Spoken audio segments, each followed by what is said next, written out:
Good evening and welcome back to Cecilia. By popular request, and by popular request I mean Christy, hello Christy, I have decided to change the location of my reading as it seems that having some beautiful flowers and a harp in the background fits the aesthetic of this reading better than simply my back wall. It also means I can sit on my sofa and be very comfortable, so I don't know why I didn't think of this before. It does also mean that I have to hold the book up in my hand rather than leaning it on the table, so we shall see how this goes and whether I collapse under the weight of the tome. This is where I think it gets really Dickensian, or it starts to get Dickensian. Anyway, see what you think.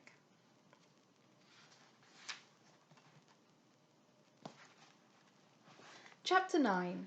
A Supplication. The next morning Cecilia, at the repeated remonstrances of Mrs. Harrel, consented to call upon Mrs. Larolles.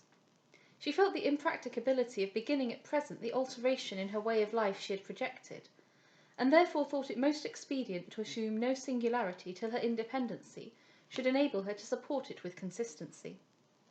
Yet greater than ever was her internal eagerness to better satisfy her inclination and her conscience in the disposal of her time, and the distribution of her wealth, since she had heard the emphatic charge of her unknown mentor.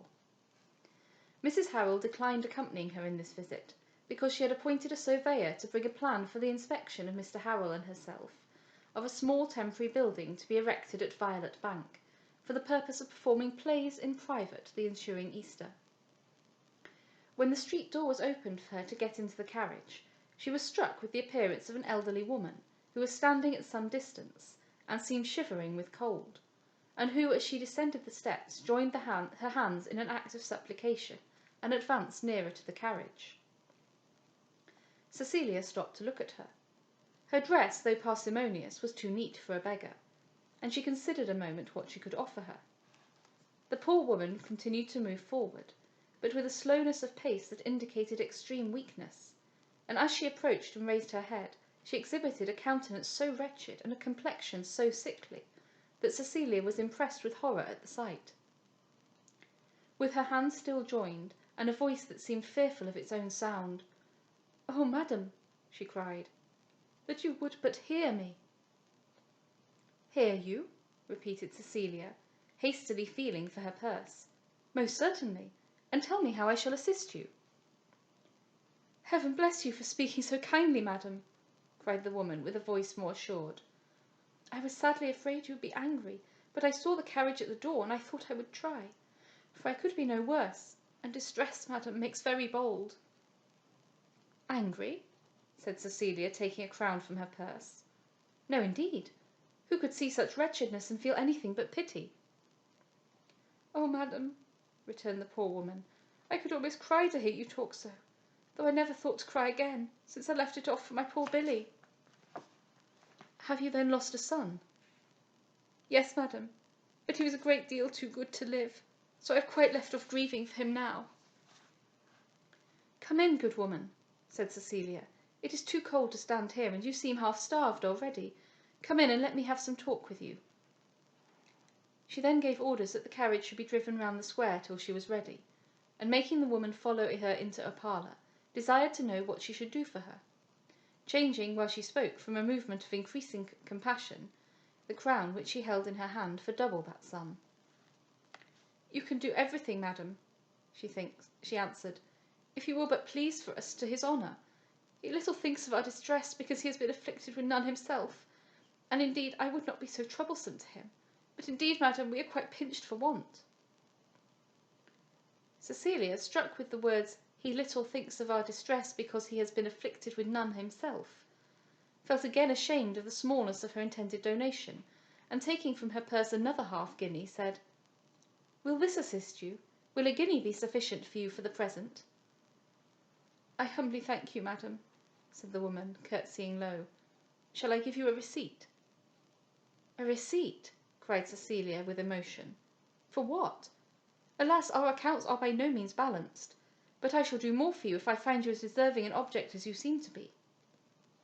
"You are very good, madam, but I only meant a receipt in part of payment." Payment for what? I don't understand you. Did his honour never tell you, madam, of our account? What account? Our bill, madam, for work done to the new temple at Violet Bank. It was the last great work my poor husband was able to do, for it was there he met with his misfortune. What bill? What misfortune? Cried Cecilia. What had your husband to do at Violet Bank? He was the carpenter, madam. I thought you might have seen poor Hill, the carpenter, there. No, I was never there myself. Perhaps you mistake me for Mrs. Harrel. Why, sure, madam. Ain't you his honour's lady? No, but tell me, what is this bill? 'Tis a bill, madam, for very hard work, for work, madam, which I am sure will cost my husband his life. And though I have never been after his honour night and day to get it, and sent him letters and petitions with an account of our misfortunes, I have never received so much as a shilling, and now the servants won't even let me wait in the hall to speak to him. Oh, madam, you who seem so good, plead to his honour in our behalf. Tell him my poor husband cannot live, tell him my children are starving, and tell him my poor Billy, that used to help us, keep us, is dead, and that all the work I can do by myself is not enough to maintain us. Good heaven, cried Cecilia, extremely moved. Is it then your own money for which you sue thus humbly? Yes, madam, for my own just and honest money, as his honour knows, and will tell you himself. Impossible, cried Cecilia, he cannot know it, but I will take care he shall soon be informed of it. How much is the bill? 22 pounds, madam. What, no more? Ah, madam, you gentlefolks little think how much that is to poor people. A hard-working family like mine, madam, with the help of 20 pounds will go on for a long while, quite in paradise. Poor worthy woman, cried Cecilia, whose eyes were filled with tears of compassion. If 20 pounds will place you in paradise, and that 20 pounds only your just right, it is hard, indeed, that you should be kept without it, especially when your debtors are too affluent to miss it. Stay here a few moments, and I will bring you the money immediately. Away she flew, and returned to the breakfast-room, but found there only Mr. Arnott, who told her that Mr. Harrel was in the library with his sister and some gentlemen. Cecilia briefly related her business, and begged he would inform Mr. Harrel she wished to speak to him directly. Mr. Arnott shook his head, but obeyed. They returned together, and immediately. Miss Beverley, cried Mr. Harrel gaily, I am glad you are not gone, for we want much to consult with you. Will you come upstairs? Presently, answered she. But first I must speak to you about a poor woman with whom I have accidentally been talking, and who has begged me to intercede with you to pay a little debt that she thinks you have forgotten, but that probably you have never heard mentioned.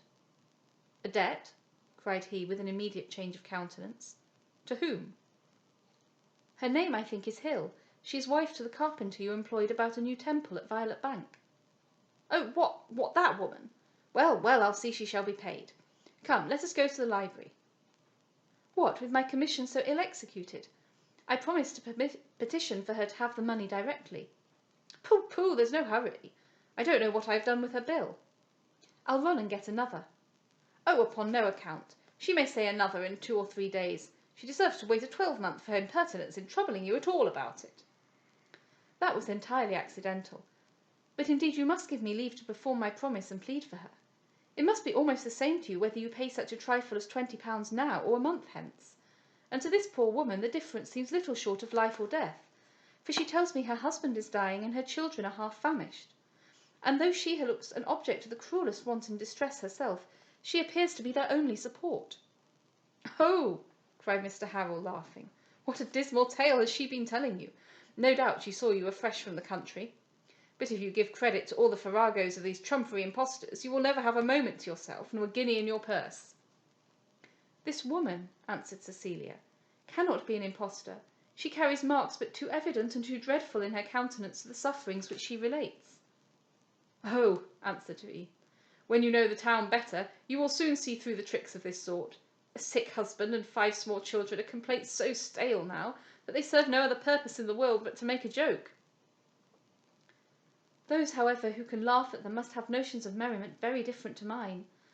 And this poor woman, whose cause I have ventured to undertake, had she no family at all, must still and indisputably be an object of pity herself, for she is so weak she can hardly crawl, and so pallid that she seems already half dead. All imposition, depend upon it. The moment she is out of your sight, her complaints will vanish." "Nay, sir," cried Cecilia a little impatiently, "there is no reason to suspect such deceit, since she does not come hither as a beggar. However well the state of beggary may accord with her poverty, she only solicits the payment of a bill. And if that there is any fraud, nothing can be so easy as detection."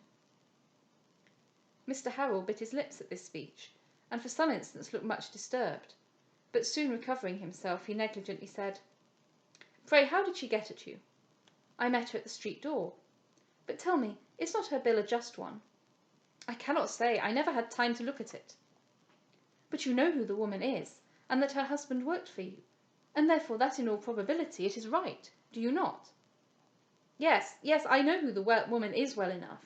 She has taken care of that, for she has pestered me every day these 9 months." Cecilia was struck dumb by this speech. Hitherto she had supposed that the dissipation of his life kept him ignorant of his own injustice. But when she found he was so well informed of it, yet with total indifference could suffer a poor woman to claim a just debt every day for 9 months together, she was shocked and astonished beyond measure. They were both sometimes silent, and then Mr. Harrel, yawning and stretching out his arms, indolently asked, "Pray, why does not the man come himself?" "Did I not tell you," answered Cecilia, staring at so absent a question, "that he was very ill and unable even to work?"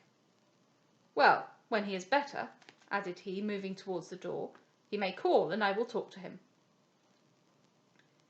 Cecilia, all amazement at this unfeeling behaviour, turned involuntarily to Mr. Arnott with a countenance that appealed for his assistance. But Mr. Arnott hung his head, ashamed to meet her eyes, and abruptly left the room. Meantime Mr. Harrel, half turning back, though without looking Cecilia in the face, carelessly said, "Well, won't you come?" "No, sir," answered she coldly. He then returned to the library, leaving her equally displeased, surprised, and disconcerted at the conversation which had just passed between them. "Good heavens!" cried she to herself, "what strange, what cruel insensibility! To suffer a wretched family to starve from an obstinate determination to assert that they can live! To distress the poor by retaining the recompense for which alone they labour, and which at last they must have merely from indolence, forgetfulness, or insolence! Oh, how little did my uncle know, how little did I imagine to what a guardian I was entrusted!" She now felt ashamed even to return to the poor woman, though she resolved to do all in her power to soften her disappointment and relieve her distress. But before she had quitted the room, one of the servants came to tell her that his master begged the honour of her company upstairs. Perhaps he relents, thought she, and pleased with the hope, readily obeyed the summons. She found him, his lady, Sir Robert Floyer, and 2 other gentlemen, all earnestly engaged in an argument over a large table, which was covered with plans and elevations of small buildings. Mr. Harrel immediately addressed her with an air of vivacity, and said, "You are very good for coming. We can settle nothing without your advice. Pray, look at these different plans for our theatre, and tell us which is best." Cecilia advanced not a step.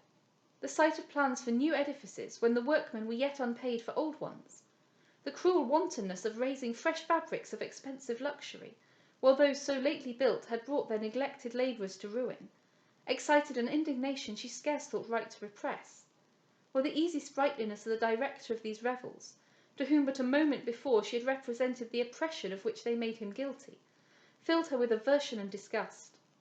And recollecting the charge given her by the stranger at the opera rehearsal, she resolved to speed her departure to another house, internally repeating, "Yes, I will save myself from the impending destruction of unfeeling prosperity."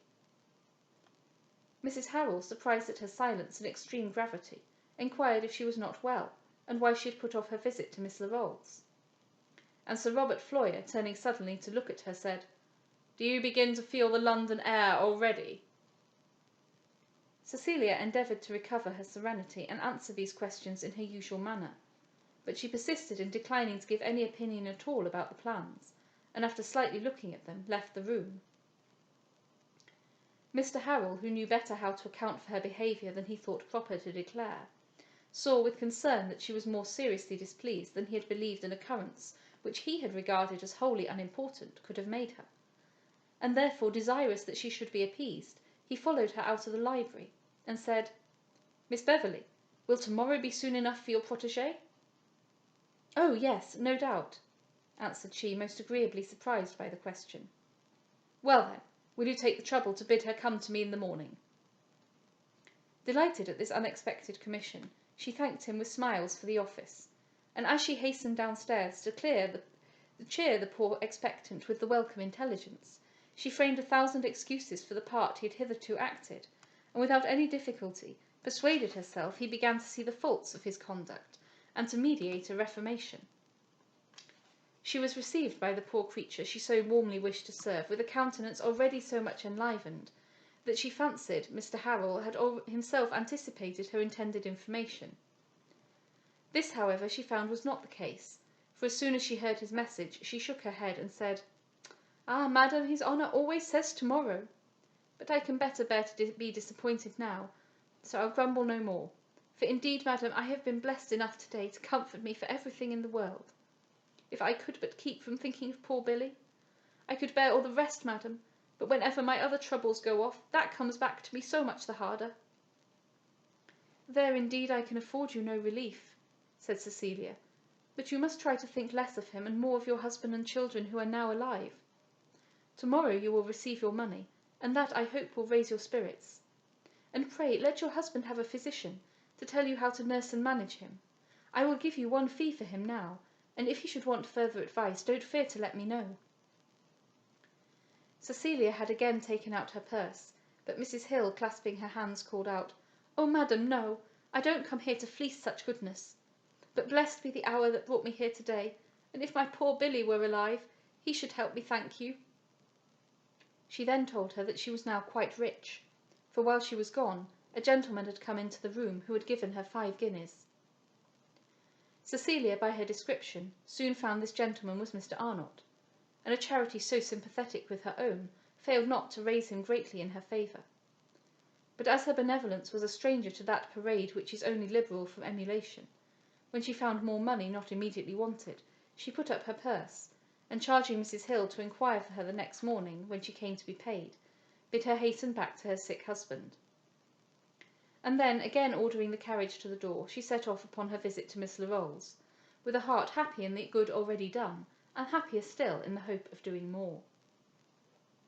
Miss Larolles was out, and she returned home, for she was too sanguine in her expectations from Mr. Harrel to have any desire of seeking her other guardians. The rest of the day she was more than usually civil to him, with a view to mark her approbation of his good attentions, while Mr. Arnott, gratified by meeting the smiles he so much valued, thought his 5 guineas amply repaid, independently of the real pleasure which he took in doing good.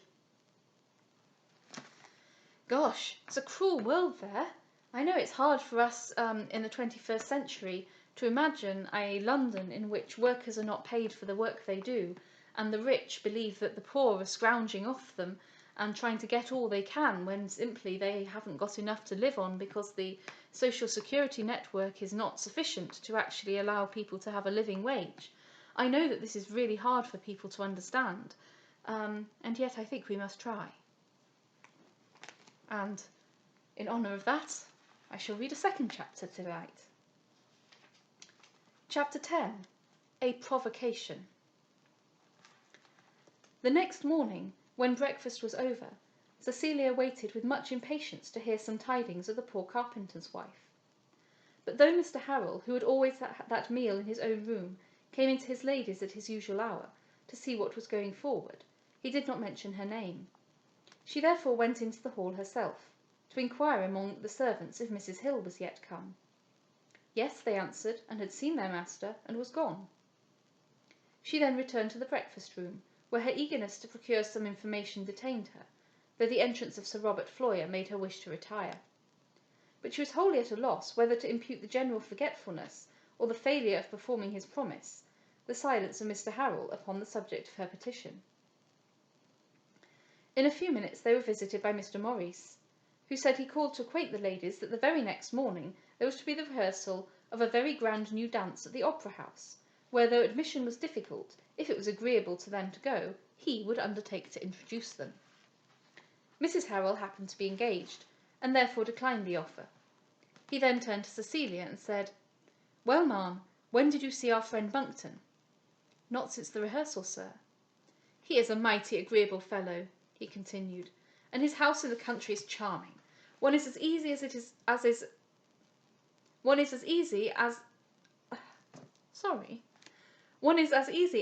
at home. Were you ever there, Sir Robert? Not I, truly, replied Sir Robert. What should I go for? To see an old woman with never a tooth in her head sitting at the top of the table? Faith, I'd go 100 miles a day for a month, never to see such a sight again. Oh, but you don't know how well she does the honours, said Maurice, and for my part, except just at meal times, I always contrive to keep out of her way. I wonder when she intends to die, said Mr. Harrel. She's been a long time about it, cried Sir Robert, but those tough old cats last forever. We all thought she was going when Monckton married her. However, if he had not managed like a driveller, he might have broke her heart 9 years ago. I am sure I wish he had, cried Mrs. Harrel, for she's an odious creature, and used always to make me afraid of her. But an old woman, answered Sir Robert, is a person who has no sense of decency. If once she takes to living, the devil himself can't get rid of her. I dare say, cried Maurice. She'll pop off before long in one of those fits of the asthma. I assure you, sometimes you may hear her wheeze a mile off. She'll never go the sooner for that, said Sir Robert, for I've got an old aunt of my own, who has been puffing and blowing as if she was at her last gasp ever since I can remember. And for all that, only yesterday, when I asked her doctor when she'd give up the ghost, he told me she might live these dozen years. Cecilia was by no means sorry to have this brutal conversation interrupted by the entrance of a servant with a letter for her. She was immediately retiring to read it, but upon the petition of Mr. Monckton, who just then came into the room, she only went to a window. The letter was as follows. To Miss, at his honour Squire Harrel's, these. Honoured Madam, this with my humble duty. His honour has given me nothing, but I would not be troublesome, having wherewithal to wait. So conclude, Honoured Madam, your dutiful servant to command, till death, M. Hill. The vexation with which Cecilia read this letter was visible to the whole company, and while Mr. Arnott looked at her with a wish he did not dare express, and Mr. Monckton, under an appearance of inattention, concealed the most anxious curiosity, Mr. Maurice alone had courage to interrogate her, and pertly advancing said, He is a happy man who writ that letter, ma'am, for I am sure you have not read it with indifference. Were I the writer, said Mr. Arnott tenderly, I am sure I should reckon myself far otherwise, for Miss Beverley seems to have read it with uneasiness. However I have read it, answered she, I assure you it is not from any man. Oh, pray, Miss Beverley, cried Sir Robert, coming forward, are you any better to-day? No, sir, for I have not been ill. A little vapoured, I thought, yesterday. Perhaps you want exercise. I wish the ladies would put themselves under my care, cried Maurice, and take a turn round the park. I don't doubt you, sir, said Mr. Monckton contemptuously, and but for the check of modesty, probably there's not a man here who would not wish the same. I could propose a much better scheme than that, said Sir Robert. What if you all walk to Harley Street, and give me your notions of a house I am about there? What say you, Mrs. Harrel? Oh, I shall like it vastly. Done, cried Mr. Harrel. 'Tis an excellent motion. Come, then, said Sir Robert, let's be off. Miss Beverley, I hope you have a good warm cloak. I must beg you to excuse my attending you, sir. Mr. Monckton, who had heard this proposal with the utmost dread of its success, revived at the calm steadiness with which it was declined. Mr. and Mrs. Harrel both teased Cecilia to consent, but the haughty baronet, evidently more offended than hurt by her refusal, pressed the matter no further, either with her or with the rest of the party, and the scheme was dropped entirely.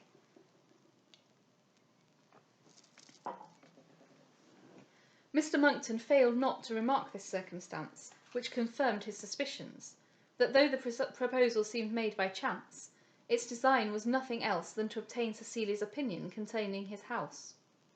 But while this somewhat alarmed him, the unabated insolence of his carriage and the confident defiance of his pride still more surprised him, and notwithstanding all he observed of Cecilia, seemed to promise nothing but dislike.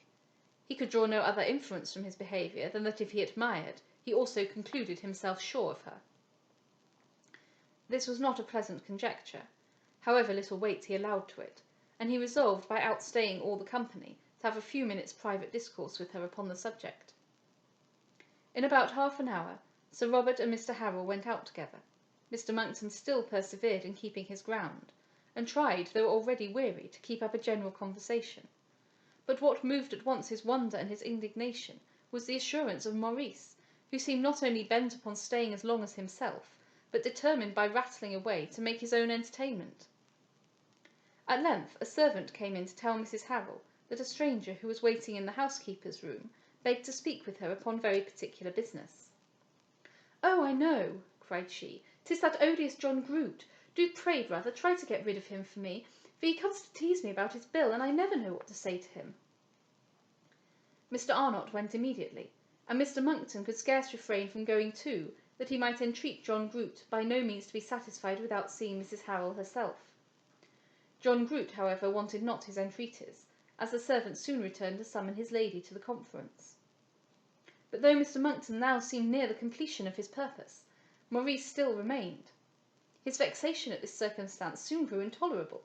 To see himself upon the point of receiving the recompense of his perseverance, by the fortunate removal of all the obstacles in its way, and then to have it held from him by a young fellow he so much despised, and who had no entrance into the house but through his own boldness, and no inducement to stay in it but from his own impertinence, mortified him so insufferably that it was with difficulty he even forbore affronting him. Nor would he have scrupled a moment desiring him to leave the room, had he not prudently determined to guard with the utmost sedulity against raising any suspicions of his passion for Cecilia. He arose, however, and was moving towards her, with the intention to occupy a part of a sofa on which she was seated, when Maurice, who was standing at the back of it, with a sudden spring which made the whole room shake, jumped over and sunk plump into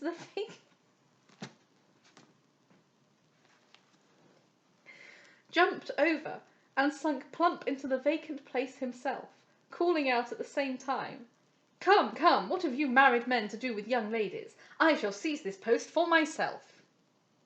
The rage of Mr. Monckton at this feat, and still more at the words "married man," almost exceeded endurance. He stopped short, and looking at him with a fierceness that overpowered his discretion, was blurting out with, "Sir, you are an impudent fellow," but checking himself when he got half-way, concluded with, "a very facetious gentleman."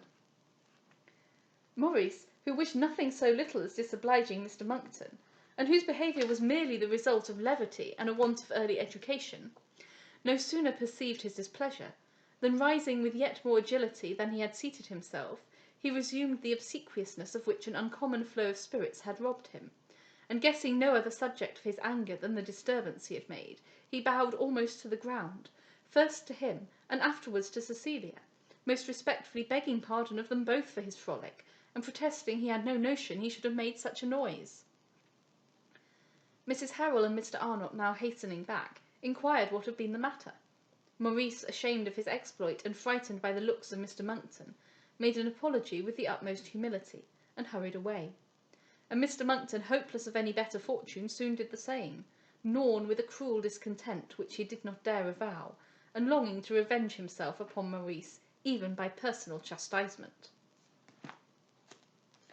I have to say, the thwarting of Mr. Monckton's plans at every turn gives me great pleasure. Well, you've had a double bill tonight. I hope you enjoyed it, and good evening.